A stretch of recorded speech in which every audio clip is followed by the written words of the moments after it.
A special thank you to each of our subscribers who make this channel possible. Here's today's story.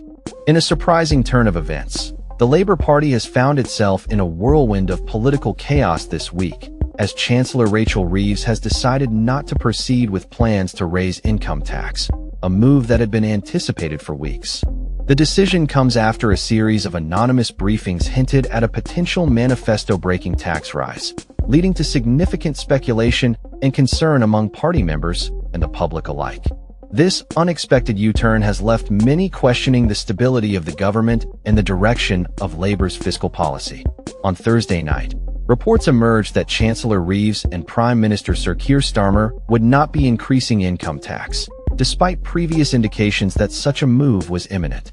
This announcement has sparked a wave of relief among party leaders, who feared the implications of breaking a core manifesto pledge made to voters during the last election.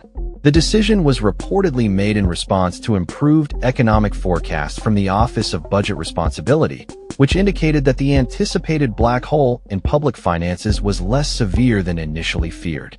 Sources within the Treasury have revealed that the fiscal outlook has improved significantly, with the expected deficit now closer to £20 billion, rather than the previously estimated £30 billion to £40 billion. This positive shift is largely attributed to stronger than expected wage growth, which has bolstered tax receipts and improved overall forecasts. Consequently, the government has concluded that an income tax hike is no longer necessary, a move that would have made Chancellor Reeves the first in 50 years to break such a fundamental promise to voters. However, while the immediate threat of an income tax increase has been averted, it does not mean that taxes will not rise in other forms.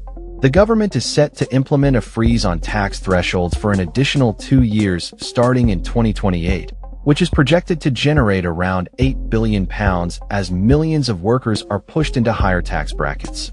Additionally, there are plans for tax increases related to pensions, salary sacrifice schemes, and electric vehicles, as the Chancellor seeks to address the remaining £20 billion deficit.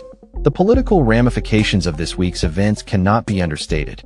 The decision to abandon the income tax plan has been framed by some government insiders as a response to the internal turmoil at Number 10, where leadership concerns have been mounting. The anonymous briefings that initially suggested a tax rise were intended to quell potential dissent among party members, but instead, they have contributed to a perception of instability and disarray within the government. With trust in the government at an all-time low, many within the party believe that breaking a major manifesto pledge could have dire consequences for Labour's future. One senior party figure expressed concern that such a move could trigger a leadership challenge following the upcoming May elections, as Labour would need to present a united front to regain public confidence. Deputy Labour leader Lucy Powell has been vocal about the need to stick to the party's manifesto, emphasizing the importance of maintaining trust with the electorate. In her comments on BBC Radio 5 Live, she stated, "We should be following through on our manifesto, of course. There's no question about that. Trust in politics is a key part of that, because if we're to take the country with us, then they've got to trust us, and that's really important too." The Chancellor's decision has also been met with cautious optimism from party members. Health Secretary Wes Streeting welcomed the U-turn, reinforcing the idea that breaking manifesto commitments would only serve to further erode public trust. He remarked, "I think that trust in politics and politicians is low, and it's part of our responsibility to not only rebuild our economy and rebuild our public services, but to rebuild trust in politics itself." As the government navigates this turbulent political landscape, it remains to be seen how Labour will approach the upcoming budget announcement on November 26th. The Chancellor is expected to address various pressing issues, including child poverty and living standards, while avoiding any further commitments that could jeopardize the party's standing with voters.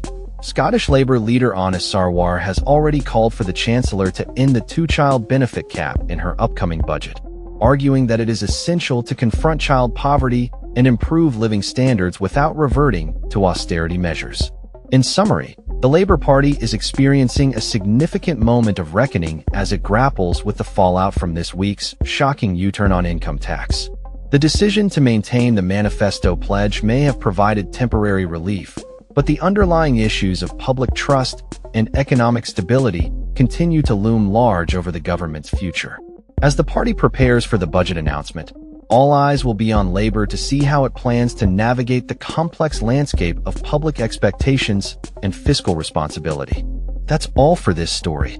We upload videos every day covering many different subjects, so hit that subscribe button to stay informed. Thanks for watching.